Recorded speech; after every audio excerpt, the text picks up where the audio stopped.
We're live. Fabric store, you were also going to have to be production managers. Yeah, what fun though. All these cool expansions of your role. I love that about Confidence Stitch. You all are so expert in so many things. Exactly. It's wonderful. So welcome. Today's class is the flying geese. And what I'd like to talk about first is the word geese or goose and what historically that might get confused as. Welcome, hello, have a seat. No problem. Glad to see you. No problem. I was really doing the same thing. I just had a little earlier point I wanted to try to be here. Anyway, so flying geese versus wild goose chase. Historically, you'll find flying geese to sometimes just be an arrangement of half square triangles. And we were talking about a pattern earlier. And so flying birds is sometimes that look. I've shared the pattern, but the image of geese in the pond and how that's 3 large half square triangles in each corner. And then they connect with 9 patches. And so that is called geese. However, there is also the framework of the classic triangle with 2 little flaps on the side. And modern reference is typically that unit is a flying geese unit. So that might be something if you look stuff up or if you even Google stuff, you might find that you try both. Try wild goose chase and try flying geese both. And you might very well be surprised at what shows up. So today, most of what I'm going to do though is show how to construct those units that are rectangular with the triangle and the 2 flaps on the side. So then you think, well, then why do you have a pinwheel here? Those are half square triangles. But I'm gonna show you some of the fun things that one can do to get the flying geese. And so this is, I'll start here just to actually to get it out of the way. But this is a pinwheel where each pinwheel, each half square triangle, square, the square that you cut, is, I want to say this right, 8 3/4. And when 8 3/4, draw the diagonal, sew your 2 fabric squares together, cut it in half. Each square you get 2 half square triangles, okay? So then they're nice and big. Then you want to sew them together in a pinwheel arrangement. If you want to do this next block that I'm going to surprise you like crazy with, is putting it together in the pinwheel, then measure your pinwheel, your final size, and do make sure it's close. You know, you don't need to be super persnickety, but that it's close enough to get a final measurement, edge to edge, divisible by 3. So we're not including seam allowances. That's a really important feature with what's called disappearing blocks. So the disappearing blocks typically, when you have a 4-patch design, you cut it into thirds. When you have a 9-patch design or thirds, you cut it into fourths. So you cut it in half perpendicular. And then that's what makes it disappear, is you end up with smaller units and changed units and totally different. So here's a triangle, but look what happens. You end up with all of these lovely pieces. So you end up with 4 bars, 4 half square triangles, and 1 teeny tiny pinwheel. So that's a super fun thing about what happens. Now, you can play all you like. You can get a, not to go into this because we do have a class on disappearing blocks that's coming up here, but you can end up with, gotta think, okay, with a churn dash, okay? But what I wanted to show today with regard to flying geese is this amazing little venture. Oops, I'm doing it the wrong way. Got to think about it. So we put 2 bars together in the top right and bottom left. So you get a nice long strip. Then you have this. Boom. And you end up with these 2 arrows. Isn't that the coolest? Yes. Isn't that just wild and fun? Disappearing blocks are like super fun. I can't wait for that class. But at any rate, so this then, so the trick is, it doesn't so much matter that when you cut your 8 3/4 inch squares, and I'm saying 8 3/4, and I want to say 8 7/8, 8 7/8. When you get that and you sew those together, you then have a seam allowance that's taken up. Only a 1/4 inch though, not the 1/2 inch, because this of the pinwheel ends up being treated like a piece of fabric. So we're not looking at seam allowances or anything. So you need an edge-to-edge measurement, no matter what size your pieces are that you cut initially. You need an edge-to-edge measurement that's absolutely evenly divisible by 3. And if it's not, then trim it down and get it to that. Does that make sense? Okay. So this is just too much fun. So this is what I call the flying geese unit.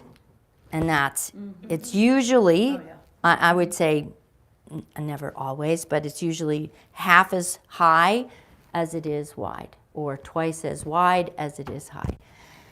And so that's what we're working with today. And in that flying geese unit, as you can see here, it can be made with 2 half square triangles. So let's talk about what's the advantage. So what I've done is I've listed in this chart the different things that can create a flying geese unit and the different ways you can get there, what kinda the formula is, and what the advantages and disadvantages are. So if we look at our fabric and our final needs, let's look at this and say, okay, obviously I pulled from my purples. So here are these. Now, if we use, generally speaking, I think of a flying geese unit as this interior, the bigger triangle, as being the print or the feature or the focal fabric, and the background as being just that, kind of the boring part. However, that's not always the case, and it can really create some fun look when you use the interior as like a solid black, and then you have a print in the background. And that print, if it's small, you won't hardly even notice that it's pieced, you know, as it joins other flying geese units. However, if it's big, then it's really just this jumble puzzle of wild stuff. So the fabric you're using may guide you to decide what method you want to use. So this fabric here, probably one of the easiest ones to use. It's pretty much any little section of it combined with another little section of it is going to blend together. And it is directional, but it's not so directional that you just go, oh, it's a linear pattern. So when you use this, if you were to use a template, which we're going to talk about a little bit more, you might be able to fussy cut, you might be able to hit the flying geese center part. I call this the goose in the background. You might be able to always get right in the middle of your goose this gold cluster. And so you might be able to have that uniformity. Or you might want to not get that uniformity, and so you're intentionally moving your template around, and you can see through the template to get that effect. So that's one way to look at it. Another is templates can help with something like this. Like I just said, if you center your template on this design, you'll get this really nice little curlicue right in the middle. And then you'll have that. I mean, that's really amazing to look at that. It's kind of almost like it's, what's that, One Block Wonder, you know, where you have the kaleidoscope effect. And so you can use a pattern and get just what you want, exactly where you want it, both in the wings, the background, and in the goose. So that really helps. Now, something like this, it might help you get more variety if you're using a template. But honestly, I don't think a template would be a reasonable thing to use for this. I also don't know, well, I was just going to say I don't know that I'd use very small units on something like this, but if you used a small piecing, small size flying geese, and you used a fabric with a great big print, it looked like you had 8 different fabrics because every one of them would carry a different color feature. So the fabric you're using, what you're doing with it, which we'll talk about a little bit more, but if you're putting it in a border, if you're putting it as the feature of the quilt, to show you a little one here. So this one I made, it's for my camper. I make quilts on my camper. This is made from half square triangles. And then they're sewn together with like fabric, not the same, but like. So when you use half square triangle units, you can really mix and match. You can mix and match the background. So it ends up making for a lot of fun. So I'll pass that around. And then I also have this one that is more a wild half square triangle random, but you can see where the flying geese units come together, and oh my gosh, what do you end up with when you have 2 flying geese units? A square and a square. So that's another way to make a square and a square is 2 flying geese units. Or 4 half square triangles. On purpose, because it really looks like these geese are flying over. I did the arrange. I wouldn't say I had that much intention. I did have the layout of and the number of flying geese I wanted. And if I'm not mistaken, Confidence Stitch had a large version of that quilt in one of their bathrooms years ago, and that's actually what started my thinking about making one and just doing a little teeny one. So this is all half square triangles. So they're not all flying geese units, but some of them do look that way because you've put 2 triangles together in this arrangement. Okay? I'll pass that around. Okay, now, so templates. Oh goodness, I'm on a chair. I'm caught on the chair. I can reach this, and I put this just a little too far. Okay, so templates. Templates aren't my favorite thing in the world to use. I'll tell you that. Full disclosure. Oh, our block of the month class, right? Oh my God. It might be nice if I had a foot pedal to my machine. That would be a good plan.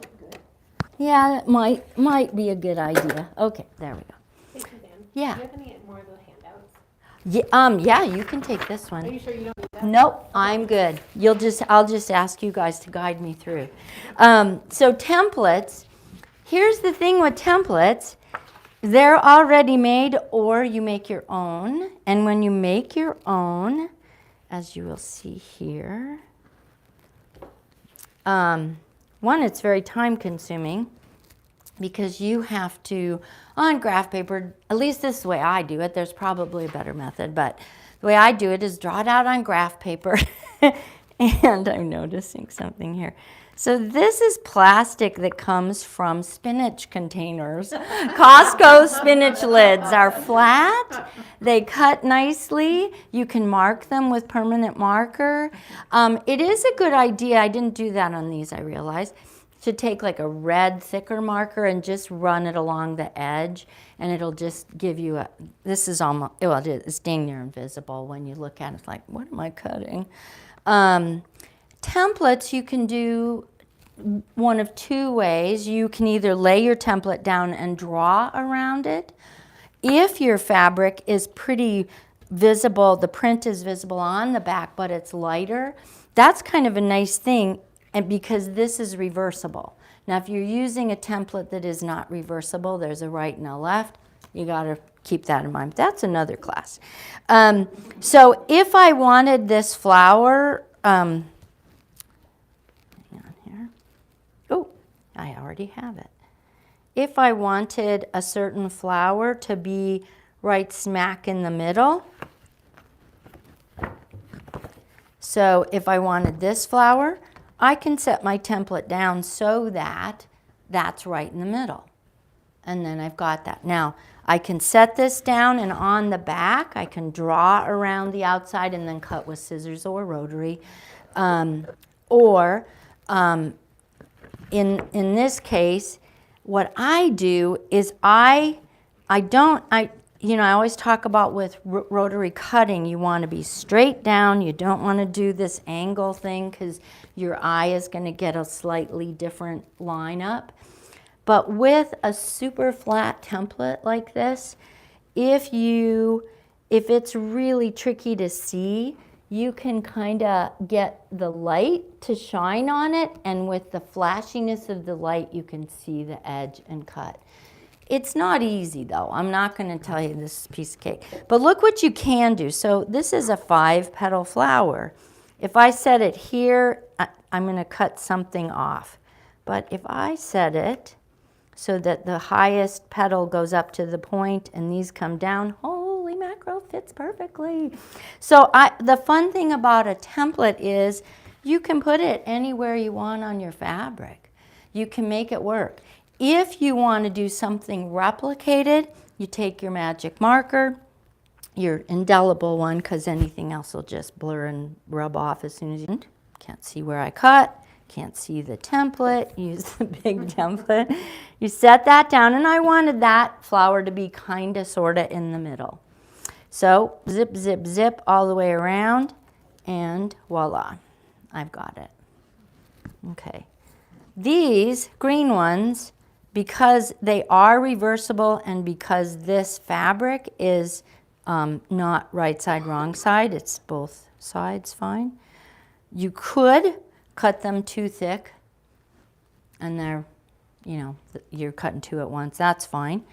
Okay, but when you do this, if you buy a template for a flying geese unit and it's a specific size and that's the size you want, yay, go for it. Because those are very precisely matched so that when you go at an angle with your pieces, they line up on those little chunks that are trimmed off. And that's a really nice feature to a ready-made template, because you're going to get it so that when you fold this over, you do in fact have a straight line across instead of one that goes up or down. So templates are both incredibly precise and really hard to be precise. It depends if it's your brain's ease. And remember what I talked about sewing and quilting being a sensory experience. The more you do something and just beat yourself up over, I can't do this is hard, whatever, then find a different way. Then templates aren't your thing, and go to another option. So let's say you don't want to use templates, but you do like the idea of somehow getting a fabric design in your piece. Well, then take this square and cut it again and again and again and stack them. And then cut the pieces, the measurements that you're going to use. cut the rectangle if you're going to do the stitch and flip method, which we're getting to, or cut the big square or whatever, and you will end up with those components in the same position. So you'll have some evenness of the design. So you have an option, it's just not going to be as easy to replicate. So to show, nope, wait, we're not there yet. Sorry. So the next method is half square triangles. Well, lucky us, that was our last class. Oh, I keep getting on that chair, sorry. I should move those closer, but then I'll be all out of whack. Keep that there. Okay, so half square triangles, easy peasy. The method for a half square triangle, so I'm going to use a unit for most of my demonstration that is finished flying geese, is 5 inches across, 2.5 inches high. 5 inches across, 2.5 inches high. So if you divide that in half, that's what you think about for your flying geese unit. So 5 inches is 2.5. But now we add a seam allowance, so the formula there is the 2.5 inches is half the finished width, okay, plus half-inch seam allowance, 2.5 plus half is 3, and then plus 3/8, and that takes in the diagonal cutting out, okay? So it ends up being 3 3/8 if you want a finished flying geese 5 by 2.5, okay? You can look on Pinterest and you can look for measurement charts for half square triangles, measurement charts for flying geese, measurement charts for darn near anything. And you don't have to know the formula, you just look it up in a chart like I've included on the back for the only one I included was the 4-way, and that's a really cool way to do it. But I have to say, I don't have a favorite way that I like to make these. I don't like to use templates, I can tell you that. And I don't like to use foundation paper piecing or foundation piecing. But there are times when that's the best way to do it. And so it's nice to know they're out there. Half square triangles work great. You can make a stack, you can cut a stack, you don't have to think, okay, one of them is this size and one of them's that size, and oh no, I cut the wrong fabric, the wrong size, and oh, now I'm all off. So it's one of the simplest ways to do it. You just know your 2 fabrics, you cut your half square triangles, and even if you had it in your head that the green was the inside and the print was the outside, and you get it done and go, wait a minute, I didn't want that, I wanted the other. You just flip them and then you're done. So it's really a smooth method. There's extra time involved in cutting or marking your diagonal. There's extra time involved in trimming your dog ears. You decide. Maybe that's not a big deal. Some people are incredibly efficient and that's just like, oh God, such a waste, such a waste. What you do with half square triangles, these are 3 3/8. You cut both fabrics 3 3/8, draw your diagonal, and then you sew on either side. So here we are.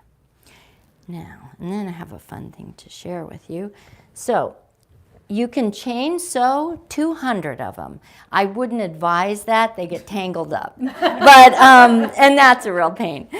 But, you know, if you sew 8 or 10 or 12, maybe 12 would be the max I'd go for. But if you sew 4 or 8, that's a nice number to work with. And so you start out putting your I'll use this one because I already have that one. only one fabric. Of course, today I get a boo-boo on my finger, and so now I'm having to... Please don't say you did it with a rotary cutter. No, I won't tell you rotary cutter. It was with a sewing machine needle. Right through the nail and everything. Oh, man. Okay, not to make anyone have any kind of visceral response to that. No way. All right. So remember, the marked line is not your sewing line. It's your stitching line. And I don't have a leader, so I hope I don't get too many thread boogers here. Okay. Boom, down one side. And then if I'm going to chain, I have another one ready. And notice, if you're going to make a mix match of colors and stuff, you don't have to worry about which one's next or not. You're just doing them all this way.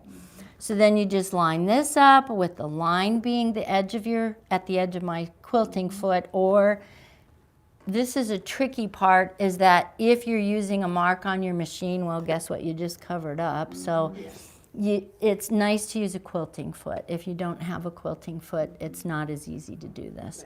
So you have to eyeball if you don't have a quilting foot and just trust your vision, and off you go. So we go through, and then like I said, you do as many as you're comfortable with. This little trick of turning it around and not having a big long tail of thread, it can be difficult and get all boogered up underneath, but oh well. But if you do what I just did, you kind of make it really smoothed out and get out of the way. But if you do it too fast and carelessly, which I have never done, then you'll probably pay for it, because it'll cause you some time to clean that up. And there you have them.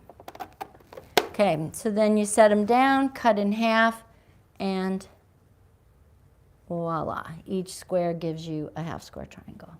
Can I ask So. a general sewing question? Yes, So you please. were talking about the thread boogers, or the Yeah. sewing boogers, which is like, that's exactly what they That's what they are. That's what I call I them. had so much trouble with that, because, and so I'm like holding my threads behind me, and then you said about like A leader. A leader is a great, I just forget to use them. And then you just cut it off? Yeah, you just use a scrap of fabric. So if this is my piece, and I make it a little thicker, so I might have like a 4-layer, and I just start there. Boom, start sewing, and then when that's out of the way, line up your fabric. But not completely out from under your foot.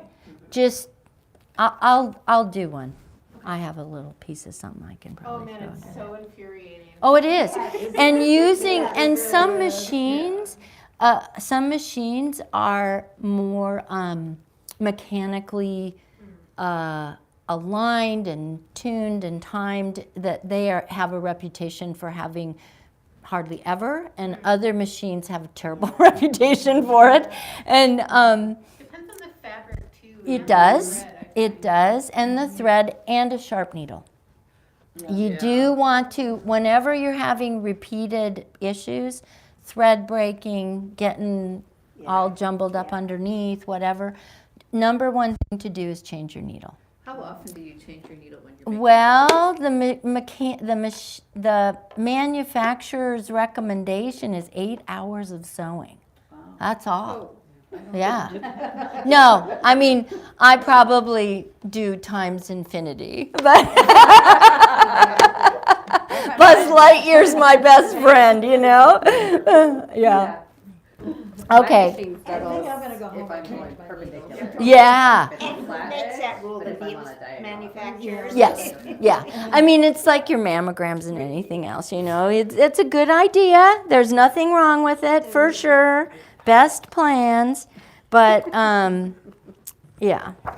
But there are those of us who are probably a little more careless. So, okay. So half square triangles. Next is stitch and flip. Stitch and flip is probably, I think, the easiest, the fastest. So you're going to cut your rectangle the unfinished size of your flying geese unit. So it would, if 2.5 high by 5 wide is our finished size, then it's going to be 3 by 5.5. 3 by 5.5. So, so you'd cut your rectangle, that's the internal part of the flying geese. Then you cut your squares just like your half square triangles, because that's basically what it ends up being, except for one little messy difference. And what you want to do is you want to put your flying geese unit, your wing unit, your background unit, on so that the part that's going to be over, you're going to sew, and I don't know if on the camera you can see this, but you want to set your square so that just a hair of the background shows. Just a hair of the background shows. Then you're going to come down and you're going to sew on, well, you're going to sew just to the outside corner of the line. So I'll show you what I mean. So just toward that hair that's showing. So you're sewing just on the other side of the line, not on the line. Now, does anyone remember why that might be helpful? When you have stitching on your fabric, it takes up space. So then when you fold this over, it gives you just that hair extra so that it actually lines up. Now, this one is not lined up. This one, I lined up the fabrics and I sewed right on the line. Now, this extra line, hold that in your thoughts. Just pretend it's not there while you look. So that's the one that is done well. That's the one that's not. That's the one that's not by any means precise. And then you'll be able to tell. The one that I have the extra stitching line on And is you cut the extra fabric off. I will. I'll tell you about that in just a sec. So as you're looking at that, let me not tip over a chair and show you this.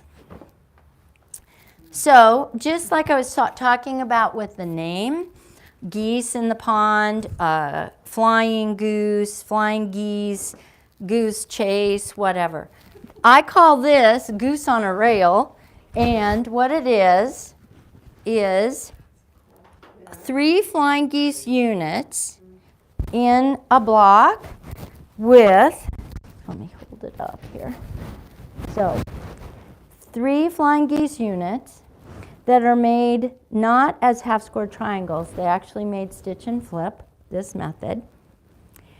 And then when all is said and done and they're trimmed up, or if you don't trim good enough, then they have these 2 little strips on either side. And each one, as it turns, then has this continuous kind of zigzaggy thing, if you were to make a whole quilt out of that. Now, this was my first stitch and flip, and I went, I am not wasting all of that fabric, because if what you do is trim off, as you were suggesting, if what you do is just trim off, you have all these triangles that you're throwing away. And it just seemed to me to be a ridiculous thing. Well, there's this rail fence, and how big does that rail fence have to be to match this, and blah, blah, blah. If I took exactly the 1/4 inch seam allowance that would be recommended, these would be really teeny. So instead, these have really, really skimpy seam allowances. And then I got these little triangles that when 4 of them were combined, I got the same length as the 3 flying geese. So that was fun. That was a real fun one to make. This was in somebody's magazine, I want to say McCall's, but it was 2 separate quilts. And so the flying geese, their stitch and flip was tossed in the garbage, unless somebody snuck it and did what I did, but they didn't tell. And then the other quilt was these rail fence with the sawtooth in there. And then I just used the flying geese in the border. So that's a good reason when you have a nice project right away to use. Did we get those all the way around, or can we send them around? Because now I want to show you what happens with the extra part. So when you do your sew, not right down the line, but just a hair over, you're actually going to need, with that extra piece, almost a 1/2 inch before you sew again. Now you might make a line, that's fine, just parallel to this line. You might say good enough and go close enough. You might make them really skimpy and use a wider foot and say, well, that's probably good enough. So let me show you. So what I did after I sewed this line, I sewed over on this side. And again, you can chain. So you can take your pieces, you can run this through, and it's out here, and then you can start, and you'd have them in the same direction, so they just line parallel, and you'd run that through, and then the next one, and then flip the whole string around and come back and do this. Okay. So then you come along. Now, notice I don't know if on the camera you can, I don't know which way to turn my machine, but anyway, there's about, it's a skimpy 1/4 inch. There's about a 1/4 inch from the edge of my sewing foot to the sewing line. And then we take our scissors or rotary cutter, whatever, and we cut this. Yeah, it's skimpy. And voila. We have, now because a 1/2 square triangle, what your mark is your cutting line. You get 2 evenly sized 1/2 square triangles. But because in a stitch and flip, your marking line is your sewing line, then what you're going to have is a smaller one. So then this one is teenier.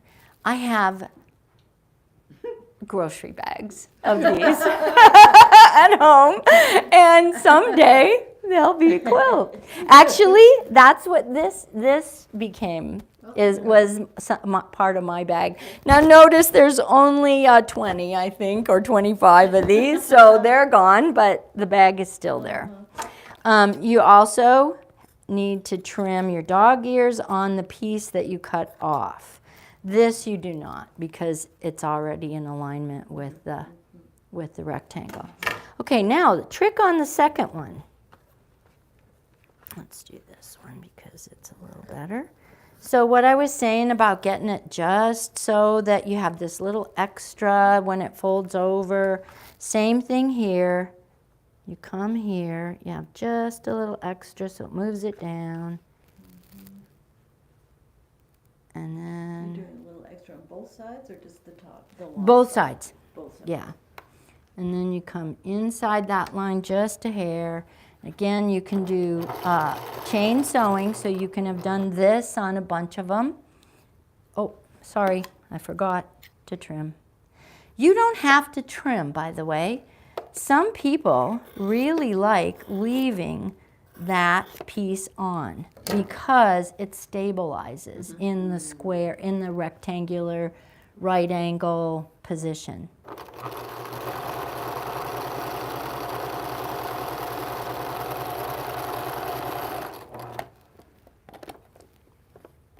Okay, and now, there we are. And this point should be a 1/4 inch from the top, because that's your seam allowance when you connect to the next flying geese or whatever's going in there, your piece. So then you can trim this off. True stitch and flip does not reuse. It's just that, stitch, flip, whack, done. and these go in the garbage. Not happy with that at Unless all. you have my 8-year-old granddaughter, she sews the whole line in a chain and decorates the house. Nice. Oh, I love it. Mantle and Oh, that is so sweet. So here's your flying geese unit, and that's how that's done. So stitch and flip, easy peasy. It's honestly the fastest method when you use those extra triangles or when you sew them. You have some way to reuse them. When they're left like this, you could sew them, but now I've cut them unevenly probably, and they're probably not going to be all that great a piece to use. One of the problems, of course, with saving a bunch of these is that every project is probably going to have a different size, and so you end up with a multitude of. on the very ends of a string block. Yeah. When you have just that much space that you need, if you put Yes. a triangle on there, it's perfect. Yes. You don't Yes. need to put a whole strip. Yes, that's a very good thought. If you lots of things you can do with them. So let's say you're making a stacking coins. That means you have a column of just strips and then a column of a solid fabric. Let's say for some reason one of your rows of strips you're not using uniform size, and this one isn't quite the same size and you need to whack it off, or you need to add on. If you need to add on, put a row of little half-square triangles, whatever, just for fun. Or throw a row of half-square triangles into your stacked fabric strips. It's fun to just have those around to go, oh, I know what I'll do. A little different thing. Can I ask a question about Yeah. the math? So Yes. You said for the one rectangle unfinished, if you wanted 2.5 by 5 finished, the rectangle would be 3 by 5.5. Yes. What about the square? Then the square is half of the finished size, so it'll be 2.5 plus seam allowance, 3, and then plus 3/8 inch. So it's the same measurement as half square triangles Okay. up so, above. So it'd be Look 2.5 up plus a half plus 3/8. yes, yes, same as the half square triangle. Gotcha. Yeah. Okay, thank you. Okay. Yeah. No, glad you asked. All right. Let's see. Now, where are we? Okay, we did templates. Oh, now we're on. I have to say, no waste is also a favorite. I keep saying it's my favorite. Oh, that's my favorite. So no waste is super fun. And I would say, honestly, you can figure out the formula if you want to, but I gave you a chart. And I think the chart is truly the easiest way to go. So what you end up doing, now I wanted to show you with half square triangles, by the way, the magic 8, if you look up magic 8 half square triangles, is a large square, and you sew a crisscross X, you sew down each side of the line both ways, and you sew a halfway perpendicular. And all those lines are your cutting lines. So I can make it over here just fine. So if I were to cut this, going back to our half square triangles, you can make your half square triangles any darn way you choose. And the magic 8 is really interesting because remember this X when we go to doing our flying geese, okay? The no waste flying geese. Because I'm cutting on the line I marked. Cutting on the line I marked. Now, one might think you could cut right up that line, flip it open, but you wouldn't because your cut would hit right at that seam intersection. It would go right there. But that's the concept of the no waste, is making your flying geese or making your half square triangles this way. So So then, when you cut the perpendicular part, boom, then you have your half square triangles. Gotta trim, of course, your dog ears, puppy ears. Right now, I'd like to trim those fawn ears, but anyway, they eat everything in my yard. So, so then you have this, okay? So that could have, you could see how, well, that could have been, but look what you're gonna be doing is you're gonna be, I hope I'm not confusing you with this, but I think it's really cool to think about. But you're gonna do a 1/2 inch seam allowance, so it's gonna pull that middle section closer together. So that's why it doesn't work to just cut the green and flip it over, because then you have a mowed top to your flying geese. Okay. So do you use a 3/8 seam allowance versus a 1/4 inch? Is that why you asked the 3/8? No, 3/8 is the mathematical way to compensate the diagonal space Okay, that is not just the 1/4 inch. gotcha. Yeah, Okay. yeah. Okay. So Magic 8 is a cool way to make half square triangles. Now, okay, if you look on your chart on the back side of your sheet, if you look up, for those of you watching the video, if you look up no waste flying geese 4 at a time, no waste flying geese 4 at a time, you will find some kind of chart like the one I've given to the folks who are here. So if I want a 5-inch by 2.5-inch finished flying geese, on the chart, you will look at the finished size column, find that finished size that you want, and then go across to the large square, small square, or it'll call it geese and background, or it'll call it geese and wings, or it'll call it, I don't know, something else. But you'll have 1 larger square and 4 smaller squares. So you will have 1 larger square, and for our size, it's 6 1/4. 6 1/4. And then the small ones are actually, again, the same size as the half square triangles. So it's the 3 3/8. I always have to think. Okay, now, what you're going to do first, I thought I had one, but I don't. Oh, yes, I do. It's in my template. There it is. Okay. So I wanted to show you that with the templates, I left this piece of fabric intact because with the templates, you can cut that one piece with the flower as close to center and all that kind of thing as you want.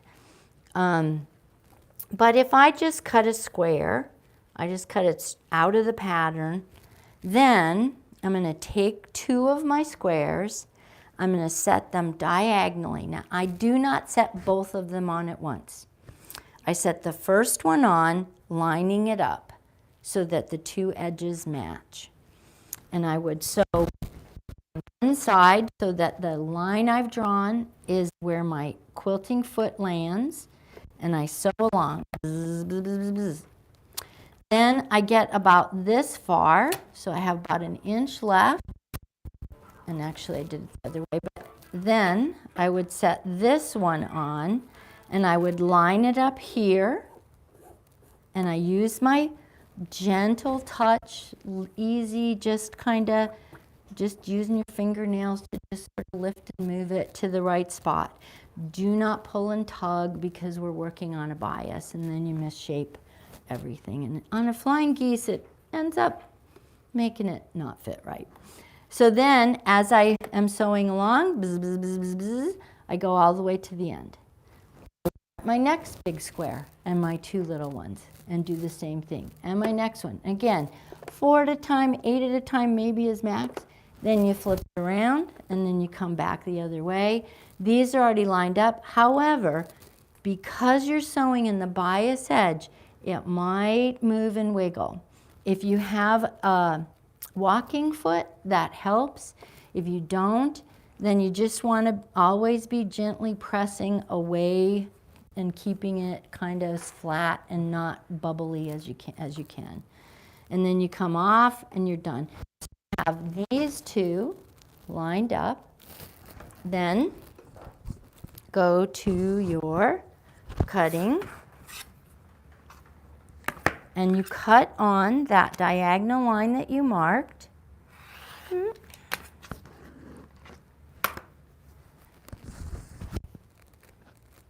And you have 2 units that look like this. You press them or finger press them. I think it's a good idea to press with an iron. I'm pretty good at pressing, finger pressing, and not getting it misshapen, but you do have to be careful that you don't scrape too hard and that you're getting at a straight angle when you do it and you're not pulling and tugging. Then you get these 2 very peculiar shaped units. Okay, so you have those. Now, you're going to take the squares, more of the squares, because you will have 4 per large square of fabric. And you're going to plant that at the top here with the line going toward the valley of the 2 mountains. Okay? So you have that. You take your next one, you line it up. You take your next one, you line it up. It should be that the line you've marked lands right smack in that spot where the V is. It should be that happens. Oops, sorry. That's my, don't get too far behind.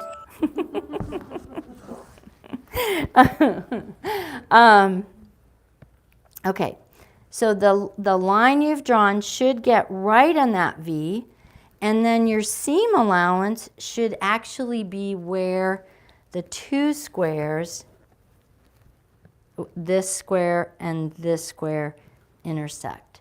So your sewing should hit right at that V. So the V that the line you've marked shows or lines up with is actually underneath. So you're kind of going to be lifting and peeking and guessing. But your sewing mark might end up exactly in that little spot or close enough. So I'll pass that around so you can kind of see how that's working. And I didn't press this fabric ahead of time. I'm sorry, it's all wrinkly. So here's the line. As I lift it up, it gets right into that V. And as I'm sewing to 1/4 inch, it's going to go right to that V. Okay. It's definitely more intensive. You know, to learn it, to learn it, yes. Yeah. But when you think about it, a lot of times when you're using flying geese, you're making a lot of them. And by the time you do 12, you're going to have it. It's just going to be all like, oh man, this is a piece of cake. So, yeah, and again, as I always hope you will do, is that if you go home and work on something like this, or even down the road you're working on something like this, oh yeah, that was in Suzanne's class. If you have trouble, call me. I'm glad to do a video chat or whatever we need to do to figure out how we can make it work smoother. So that's the flying geese. So then let me just sew this one, and then I'll show you what happens. Okay, right now I have not pulled those little threads back, and I would have had some nasty little boogers. I do. I always do. If I don't have a leader. Okay, so what I'm doing, eyeballing, is I'm seeing this line that I drew, and it is like aimed right smack for the in between the two squares, the one on my right and the one on my left. And then as I get down here, my sewing should come kind of right there. Then I'm going to do a whole line of them, chain sewing. I'm going to pull my threads out of the way, under the foot, not over it.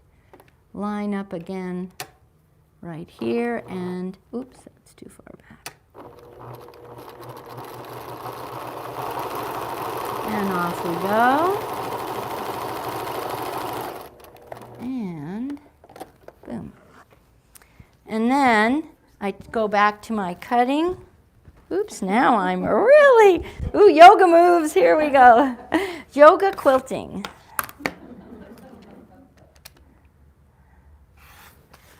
All right, so then I have cut those, boop, and now I have another flying geese unit. Again, you do trim your puppy ears, so that's a little bit of a whack it off time.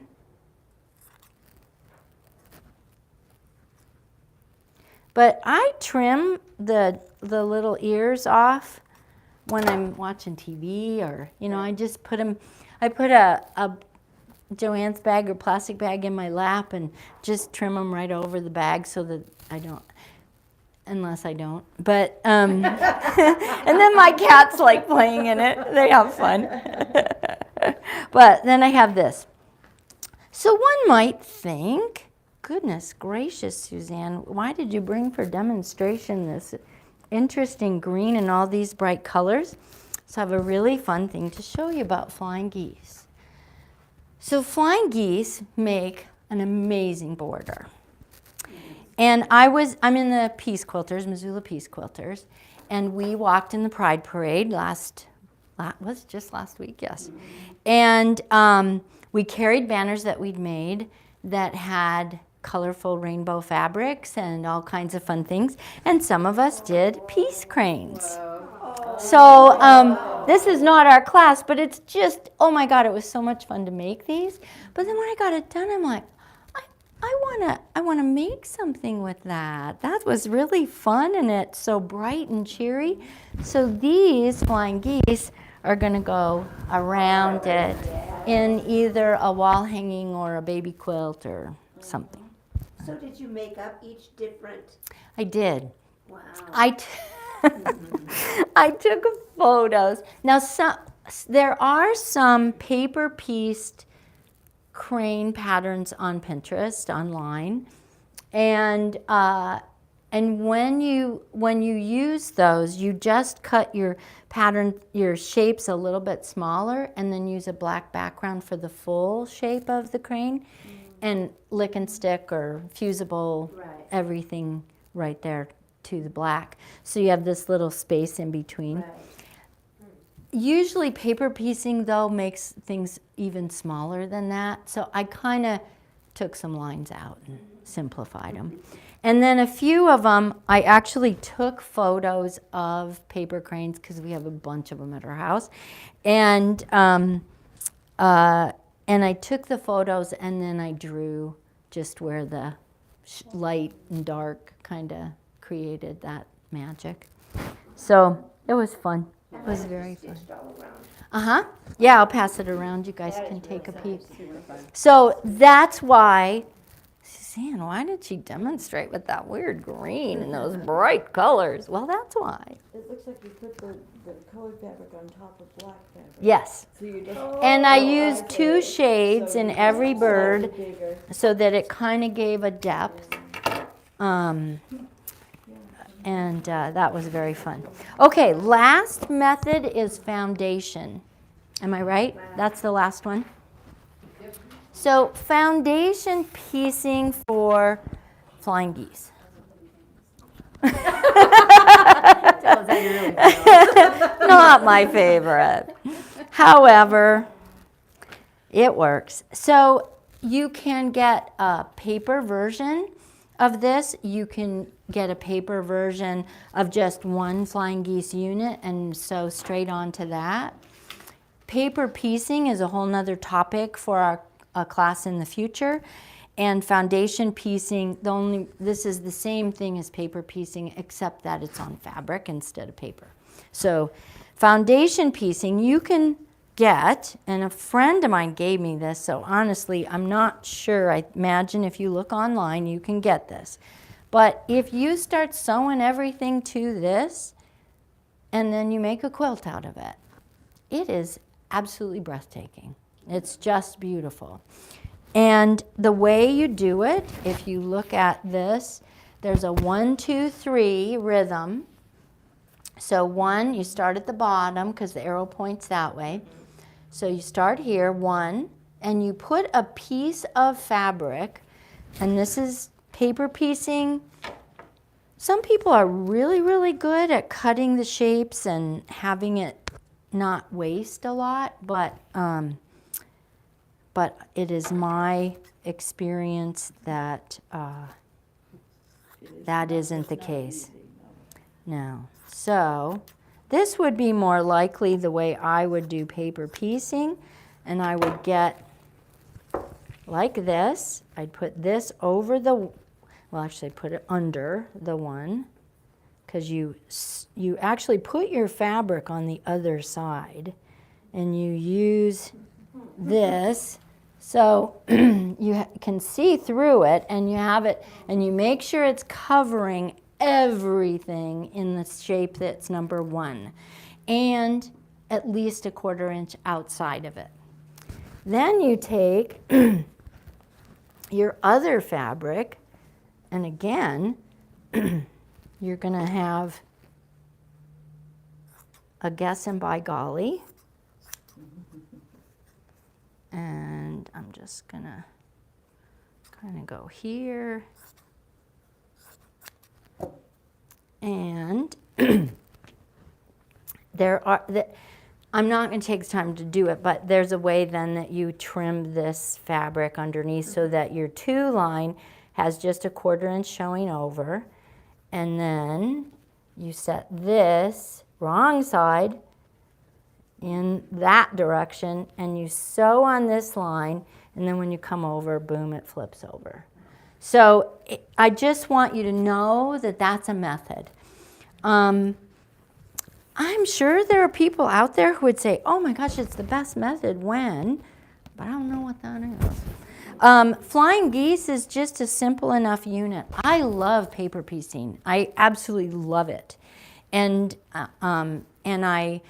there are things that paper piecing is the only way you're going to make it. And it's when you have teeny tiny, weird angles, lots and lots of pieces to fit into a small space. That works. It's a great method, so I don't want anybody to think I'm saying paper piecing is no good. But you better, to use this, you better have your paper piecing skills down or your foundation piecing skills down. And that's a whole nother game. So like with paper piecing, you take the paper off. Yes, With this one, you just leave it fix- on, and yeah. it becomes a very, very stable quilt. Oh, sure. Yes, it's incredibly stable. Right. It when you the string quilts of olden days, and sometimes they were sewn onto newspaper, and that was in fact kind of torn off, but maybe not. In fact, there's lots and lots of stories about opening up a quilt. The back gets kind of ratty, and it opens up, and you look inside, and you've got, oh my gosh, 1927 newspaper right here. And somebody used the square in a newspaper to sew their pieces to. Phone pages are really nice to use. That's another way, another nice thing. Old phone books, obviously. Dated myself there, sorry. Anyway, phone pages? How do you do that? Okay, so that's our method. Those are our methods in making half square triangles. Let me now show you a couple. There are a lot of blocks and designs that one would look at and go, that's not flying geese, but it is. So flying geese is, wait, let me get my brain on it. This unit here is one flying geese. This is one flying geese stacked above each other. So it looks square in a square, but that's how this is made. So I'll pass that around. And when it's a border or a in-between block thing like this, oh, I just love them. Honestly, they just put so much movement into a quilt. They really do. And you can make them go different ways. One of the really sweet things I love about borders and flying geese is if you just do a section like this in every corner, it really sparks it up. It gives it a little zippity doo-dah without it being all these little jagged edges all the way around. So this is a fun one. Now, the quilting on that, obviously you did it. Mm-hmm. Did you do it on a long arm or okay, I was just gonna ask. Or if you Yeah, did it on I a have a machine. long arm. And yeah, so I'll send that around. That's going there. Then, what else do I have? I think I had another one. Nope, maybe not. Was that it? I guess that was it. I showed you that, I showed you that, I showed you that.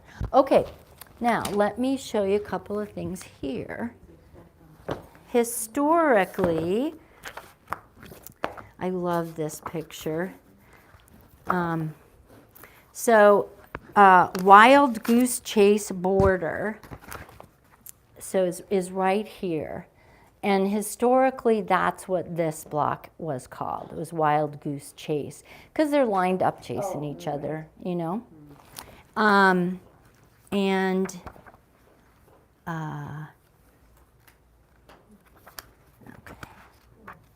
Well, I thought I saved another page for you, but I didn't. Okay. This is what are we doing? Flying geese. But it's not stacked. They're not chasing each other. They're lined up long ways to make the border. So that's another way to use. Okay.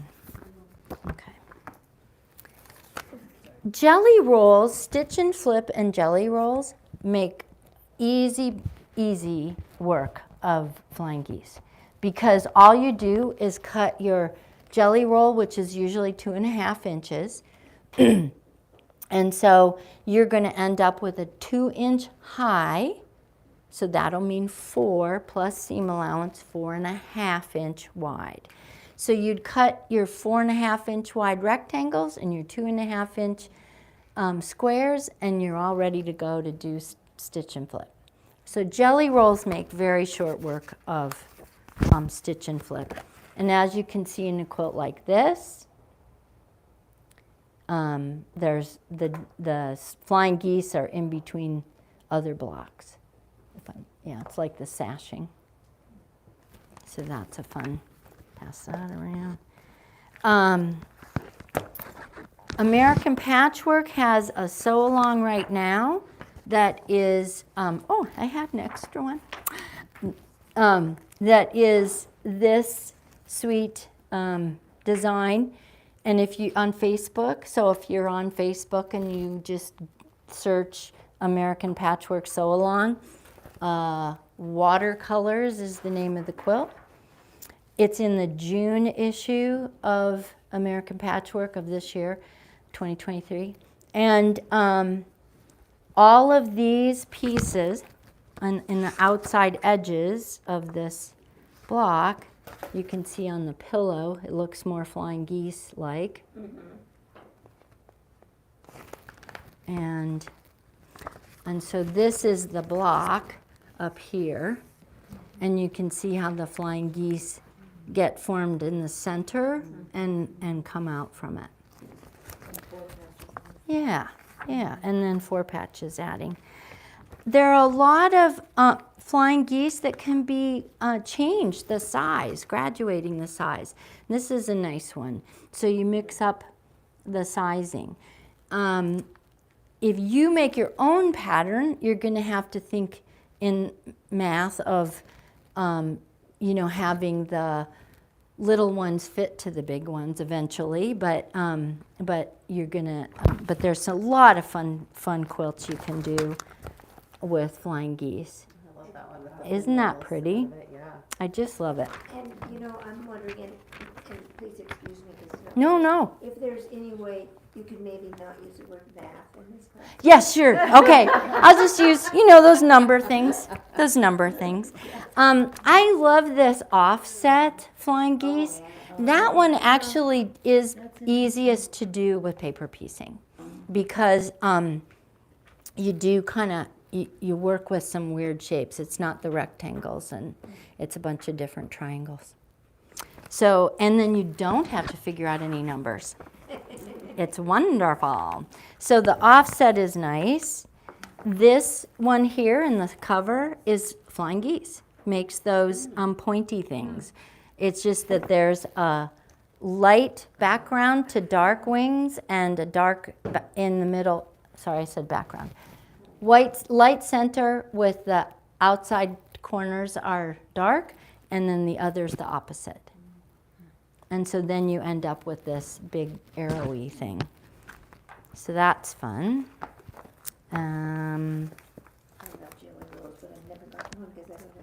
So this is kind of the classic wild goose chase, just the columns. Just make a bunch of them. But this right here is also called flying geese. And that's also called flying birds, or birds in the air. So those are just half square triangles. They're not the unit that we learned today. So just to let you know, here it is. I love this. It just makes me almost get teary to think of how somebody so long ago took those colors and made those flying geeses with not even much of a template and cut the little triangles and hand sewed them together, and it's just gorgeous, just gorgeous. And all that beauty in their planning of the red on the outside and then the black and then the brown as it comes in. It's just amazing. So I think, are there any, if you look on the top of that back side of the page, let's see, we have star points. So in an 8-pointed star, you have a goose unit on each side of a square, and that makes the star. There are a lot of star blocks that use flying geese in it. And then square and a square I shared with you. Columns, we talked about borders. Dutchman's puzzle, I have one of those here. Dutchman's puzzle is a fun one. It's kind of like the little one I shared with you that I made. But let me get to D's. 35.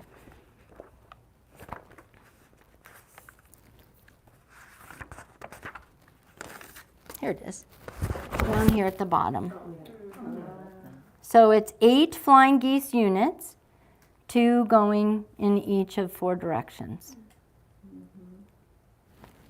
And so this is actually why flying geese is usually made with half the height to twice the width, because then you can put 2 in this way going there and it fits with the width. Right. So this is usually the standard shape of them. What's that book called? Oh, this is an old book, but I love it. I am really curious about the names of blocks, and when I see some of the modern magazine quilts and stuff, they'll call them like watercolor is that quilt. But that block is, if I'm not mistaken, it might even be corn and beans or something like that. But it's fun to think about, that's what they were called, because that's what was big in their world at that time. So this is a sweet book to reference.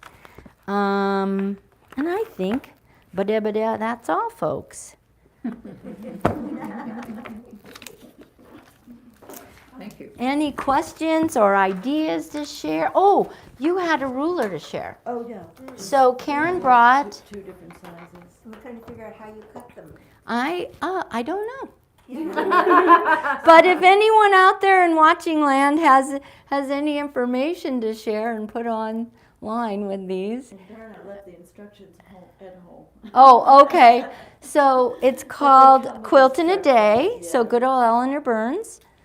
I always, And I actually one made of a these quilt in a day days, with that. I am going to do my demonstrations Eleanor Burns style and toss my fabric over my shoulder.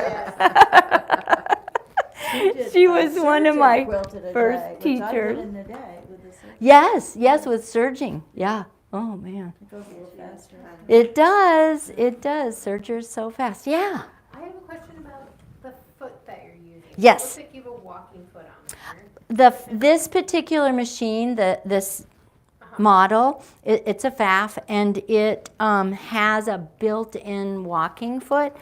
If I don't want the walking foot, if I'm sewing on heavy like jean seams and stuff like that, it gets hung up and it's a mess. But so I can lift it up. Sure. But And you It's use in. that strictly as a, because my Bernina has that same thing. mhm. But then some people also use a walking foot and said, I always use that no matter what I'm sewing. Well, I use that. couldn't put a walking foot on this Oh, because right. this is in the way. I'm wondering if. Yeah, so. no, I don't think you can put the attachment, but if you have like an older Singer or if you have a machine that isn't built this way, you can almost always, and I know Bagnell's out on West Broadway, they have a lot of walking feet that fit various machines. I guess what I'm curious about, so I have a newer machine, Mm-hmm. and it comes with all these different feet. And Mhm. I typically use, because my machine's plate doesn't have the 1/4-inch line on it, Okay, so I typically use a 1/4-inch foot that has the guide. yes, Just to, Right. like, to help with it's that. nice, yeah. But then when I think about the walking foot, like, is there a time in particular that I should be using that? You know, I think there are an awful lot of quilts out there that were made without a walking foot. So it's not like you have to have one. Yeah. And they just make it easier. They just, what happens is the walking foot puts pressure on the top and then the feed dogs put pressure on the bottom that keep both fabrics lined up. Okay. Usually if you sew two really long strips together, and they're exactly cut the same, Yeah. you'll find the top one gets a little to a lot longer. On my old Singer, it gets a lot longer. On my newer, on my Featherweight, it doesn't. The Featherweight is like a miracle machine. But Does it help when you're going over seams? Like, no, a walking foot I don't think makes any difference with seams. In fact, mine will get hung up. Okay. Now, I don't think all walking feet do that, but Okay. mine is actually a bit of a pain when I have too much bulk. Okay, because that's like one of the issues that I have too, is like when I'm going over the seams, Mm-hmm. it's always like I have to slow down and kind of like. No, and that's when you want to trust those little neurons in your fingertips and, Okay, really feel that getting in there. okay. Do they Yeah. make a walking foot for featherweight? Yes, Oh, do I they have really? heard that. Oh. I don't have one. Oh, But I have just I recently saw something, an article somewhere on an email. I just what got if- an electronic foot pedal from my Yes, family. you told Those me are about nice. that. That's Bagnell's nice. carries them. It's Yeah, yeah. Do they even make featherweights anymore? Aren't they all? No. old? No, they're stopped in very old. 56? And No, why? no, No. No, in the 60s. I 63? have Irish twins of a treadle at home. They're 9 months apart, and then but my featherweight is a little newer than my treadle. I just got a 221K. It was made in Scotland. Yeah. And the what makes Ks, them the so Ks special are- with, I mean, because you hear that all the time. Well, it's a collector's mentality, Okay. really. Okay. But the featherweight especially is. It was just a magical little machine. It's so lightweight and it's so easy to sew on, Right. I love and the it stitches. sounds just like a little purring kitten, and it's See, I like the just. sound of your. I do too. I really love my faff. My bird I is do. really loud, and they are because they're metal. Yeah, You know, so you get that. Yeah. But I don't. You know. yeah. And mine needs a tune-up. It's louder than usual Oh, right really? now. I love.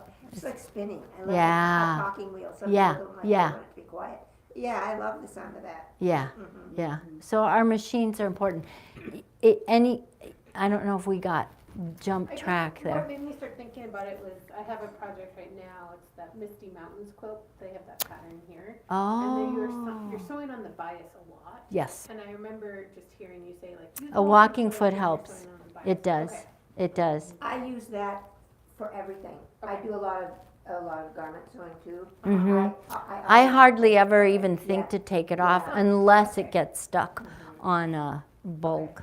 And then I should just be like drawing the 1/4-inch line on my machine. Yes, and if you'll notice here, I think I shared this in the first class. Oh, yeah. So I have my 1/4-inch seam allowance line and my sewing line all the way down the front. Okay. Because if I'm working on a piece that covers all this up, I've lost my alignment. Yeah. Or you could do what And that happens in an hourly basis in my life. my kids did for me. They just took a pen and scratch. Sorry. Oh. Yeah, you can do that. No, you can do that.